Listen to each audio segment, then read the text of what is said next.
नमस्कार दोस्तों, एक बार फिर से स्वागत है आप सभी का अतुल आरएस के इस डिजिटल प्लेटफॉर्म पर। और दोस्तों, जैसा कि हमने शुरू किया था राजस्थान जिला दर्शन, और राजस्थान जिला दर्शन में हम पढ़ रहे थे 10वां और हमारा अंतिम संभाग भरतपुर संभाग, यानी कि जो 50 जिलों की मुहिम हमने शुरू की थी। राजस्थान के 50 जिले हमें पूरे करने थे। लगभग हम उसके अंतिम चरण में, अंतिम पड़ाव में पहुंच चुके हैं और जल्दी ही हमारे 50 के 50 जिले जो हैं वो कंप्लीट हो जाएंगे।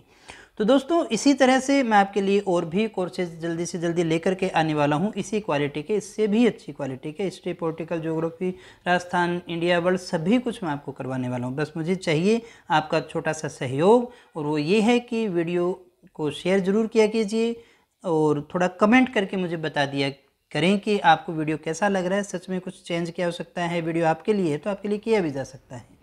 तो आपके कमेंट ही मेरे लिए मार्गदर्शन का काम करते हैं, एक एनर्जी बूस्टर का काम करते हैं।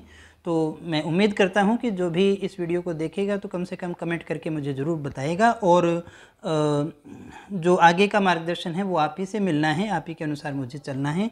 और आपके कमेंट अच्छे लगते हैं भी, कमेंट तो किसी को भी आए, अच्छे खराब जैसे भी हों, बताएं ज़रूर। और दोस्तों, क्वालिटी बिल्कुल इससे भी बढ़िया और बहुत अच्छा कंटेंट हम लेकर के आने वाले हैं। ये भी आपका कंटेंट द बेस्ट कंटेंट है। सारा कुछ मैं आपको करवा रहा हूँ छोटी छोटी वीडियो के माध्यम से। पूरा जिला दर्शन मैंने आपको करवाया है, किसी और चीज़ में पढ़ने की आवश्यकता है ही नहीं। आपको कुछ और देखने की आवश्यकता नहीं है। जिला दर्शन में केवल आप ये भी कर लेंगे ना तो आपका मैक्सिमम ही होगा। देखने में हो सकता है छोटे लगे, जैसे अभी डींग, आज जिस डींग जिले को हम पढ़ने वाले हैं, छोटा है, नया बना हुआ है, लेकिन कंटेंट दोस्तों इसमें भी मैंने पूरा डाला है, कुछ भी फैक्ट हमने छोड़ा नहीं है। तो चलिएगा शुरू करें भरतपुर संभाग को। भरतपुर संभाग में देखिएगा, भरतपुर को तो हमने पढ़ लिया था। आज भरतपुर संभाग के दूसरे जिले यानी डींग को हम पढ़ने वाले हैं, इसका अध्ययन करने वाले हैं। तो बात करें दोस्तों डींग जिले की, तो डींग जो हमारा जिला है, नया बना हुआ जिला है। जैसा हमें ज्ञात है कि 2023 में राज्य के जिलों का पुनर्गठन हुआ और 19 नए जिलों का पुनर्गठन हुआ, और उसके बाद में जिलों की संख्या 33 से बढ़कर 50 हो गई। तो जो नए जिले बने उनमें से एक जिला हमारा डींग जिला भी था। संभाग भी बने, 7 से 10 हो गए, और जिले जो हैं 33 से 50 हो गए। इसलिए हमें उसको पढ़ना अनिवार्य हो जाता है, और लेटेस्ट जो भी परीक्षा होगी वहाँ पर इससे प्रश्न आने की पूरी संभावना रहेगी। तो सबसे पहले हम बात करें डींग जिले की। तो डींग जिले की स्थापना की अगर हम बात करें तो 7 अगस्त 2023 को जब सभी जिलों का पुनर्गठन हुआ, तो इसका भी हुआ और इसी का गठन भी हो गया।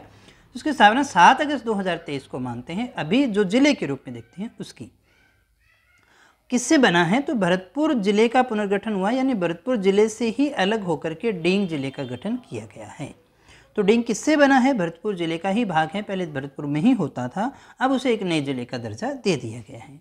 अगर हम बात करें उपनाम की, कि उपनाम इस जिले का, डींग का उपनाम क्या है, तो यहाँ पर खूब सारे जल महल हैं, इसलिए हम इसे जल महलों की नगरी भी कहते हैं। अगर आपसे पूछा जाए, जैसे गुलाबी नगर है, सन सिटी है, पिंक सिटी है, बहुत सारे नाम ना, वैसे ही डींग का भी अपना एक नाम है, अपना एक महत्व है। इसे हम जल महलों की नगरी के नाम से जानते हैं। फिर हम बात करें इसके प्राचीन नाम के विषय में कि इसका प्राचीन नाम क्या रहा होगा। हर कोई स्थान है, स्थान तो शुरू से ही है। जिला नहीं था तो कुछ और था, रियासत थी, रियासत से पहले कुछ और हुआ करता, तो कुछ ना कुछ नाम उस स्थान का था ही। तो प्राचीन समय में हम देखें और बात करें पुराणों के समय की, तो स्कंद पुराण और भागवत महात्म्य के अंदर जो है इसका, इस डींग का हमें उल्लेख मिलता है। लेकिन किस नाम से मिलता है, दीर्घ नाम से मिलता है। और हमें ये पता चलता है कि दीर्घ ही आगे चल करके परिवर्तित होते होते क्या बन गया, डीग बन गया दोस्तों। तो इस प्रकार से प्राचीन नाम की अगर बात कहें तो दीर्घ नाम आता है इसका। और दोस्तों डीग काफ़ी महत्वपूर्ण था। ये भले भरतपुर की राजधानी हुआ करती थी, इतना महत्वपूर्ण है। भरतपुर की राजधानी, भरतपुर तो बाद में बनी है, भरतपुर रियासत की राजधानी पहले डींग थी, जिसे महाराजा बदन सिंह ने बनाया था प्रीतम दास के कहने पर। तो अभी थोड़ी बात हम कर लें इसकी सीमाओं के विषय में, कि इस जिले की जो सीमाएं हैं वो किस किस किस साथ में लगती हैं।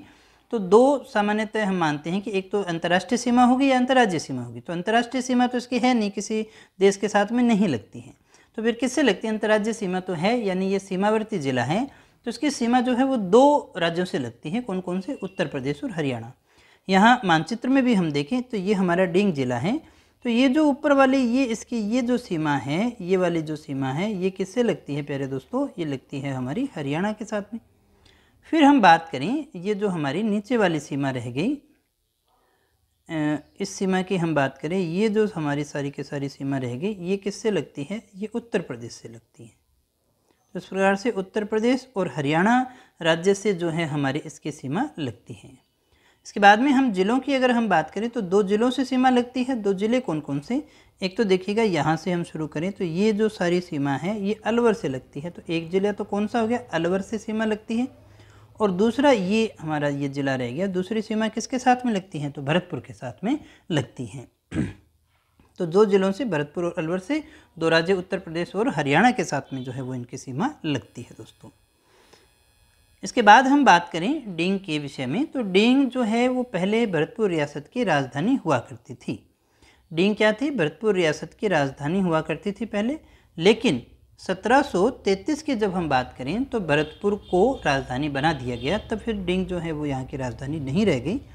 डींग को भरतपुर की पहली राजधानी बनाने वाले शासक थे महाराजा बदन सिंह। अभी पीछे हमने इसके विषय में भी चर्चा की थी। पूछा जाए कि डींग की प्रमुख नदी कौन सी है, तो डींग की प्रमुख नदी है रूपारेल नदी। अगर आपसे पूछा जाए वैसे भी कि रूपारेल जो है वो किस जिले की प्रमुख नदी है, तो डींग की, ये हमें याद होना चाहिए। उसके बाद में यहाँ बागों के विषय में बात करें तो बाग है यहाँ पर महारानी बाग, जिसे डींग का कच्चा बाग कहते हैं दोस्तों। डींग का कच्चा बाग है ये, तो डींग का कच्चा बाग महारानी बाग। यहाँ एक गुलाब बाग भी है, डींग में ही है। बांध की अगर बात करें तो बिल्कुल सीकरी तहसील में सीकरी नाम से ही एक बांध बना हुआ है, जिसे सीकरी बांध के नाम से जानते हैं। स्थानों की बात करें तो यहाँ पर कामा जो है एक बहुत ही महत्वपूर्ण स्थान है। ब्रज क्षेत्र, वैसे तो अलवर भरतपुर तो विशेषता जो है ब्रज क्षेत्र के रूप में ही जाना जाता है, काफ़ी प्रभाव है इसका। भाषा भी यहाँ पर ब्रज काफ़ी सारी देखने को आपको मिल जाएगी। तो कामा जो है वो ब्रज क्षेत्र के नाम से जाना जाता है। कामा में काम नाम से ही एक मंदिर है, कामेश्वर महादेव का मंदिर। यहाँ लगता है दशहरे का मेला, काफ़ी प्रसिद्ध। और अगर हम बात करें कामा के प्राचीन नाम की, तो कामा का प्राचीन नाम कौन सा हो गया दोस्तों, ब्रह्मपुर। कामा का प्राचीन नाम कौन सा हो गया, ब्रह्मपुर नाम हो जाता है। इसके बाद में हम बात करें एक और स्थान परमद्रा या प्रमोदना, जिसका प्राचीन नाम है प्रमोदवन। ये प्रमोदवन किसके लिए, जैसे वृंदावन है कृष्ण की बाल लीलाओं के लिए जाना जाता है, वैसे ही ये भी जाना जाता है श्री कृष्ण की बाल लीलाओं के लिए। फिर हम बात करें जुरहरा, ये भी बहुत इंपॉर्टेंट स्थान हो गया। और ऐसे प्रश्न अधीनस्थ बोर्ड वाली परीक्षा होती है तो वहाँ ज़्यादा संभावना रहती है। उसने सीधा सीधा एक शब्द लिख दिया जुरहरा। क्या है, तो क्या है मतलब कोई स्थान हो सकता है, कोई खनिज जहाँ पर मिला वो हो सकता है, कोई कलाकृति हो सकती है। तो ये हमें अच्छे से याद होना चाहिए। ये रामलीला की सवारी के लिए जाना जाता है और नगर की रथ यात्रा के लिए काफ़ी ज़्यादा प्रसिद्ध है। फिर हम बात करें कुम्हेर की। कुम्हेर में एक दुर्ग है कुम्हेर दुर्ग। कुम्हेर का पुराना नाम हुआ करता था कुबेरपुर। कुबेरपुर ही क्या कहलाया आगे, कुम्हेर कहलाया। गांव था, गांव को बसाया किसने, कुम्हार नामक एक जाट व्यक्ति हुआ जिसने इस गांव को बसाया था कुम्हेर को। 1724 में देखिएगा महाराजा बदन सिंह के शासनकाल में ही राजकुमार सूरजमल जो थे उन्होंने ही कुम्हेर दुर्ग को बसाया था या बनाया था। तो कुम्हेर दुर्ग इनका बनाया हुआ है।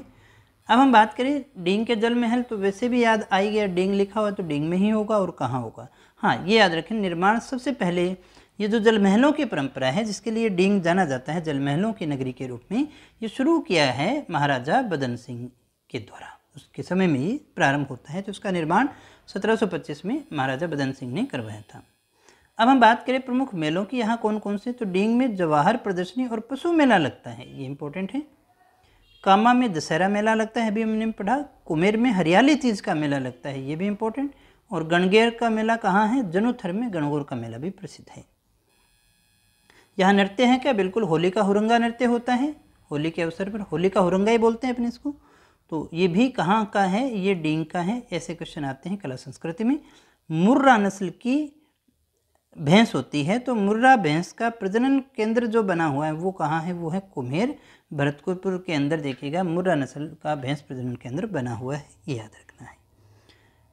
एक सतवास का सूर्य मंदिर है, कहाँ पर है, डींग। डींग भरतपुर में हुआ करता था पहले, लेकिन अब एक जिला है, ये याद रखिएगा। डींग जिला है, डींग शहर है, इसी में जो है सतवास का सूर्य मंदिर भी है दोस्तों। तो दोस्तों ये था हमारा नया जिला, नवगठित जिला डींग, जिसके विषय में पूरी जितनी बातें हो सकती थी पूछी जा सकती है वो सारी मैंने कर ली हैं। बिल्कुल ऐसे चिंता मत करिएगा कि 5-7 मिनट में हो गया तो कम हुआ होगा। किसी भी किताब से किसी से भी देखोगे आपसे ज़्यादा कंटेंट ही आपको मिलने वाला है। हाँ, परीक्षा उपयोगी की मैं बात कर रहा हूँ। ऐसे तो एक-एक दीवार की चर्चा करनी शुरू कर दे तो उसका कोई औचित्य नहीं रह जाता है।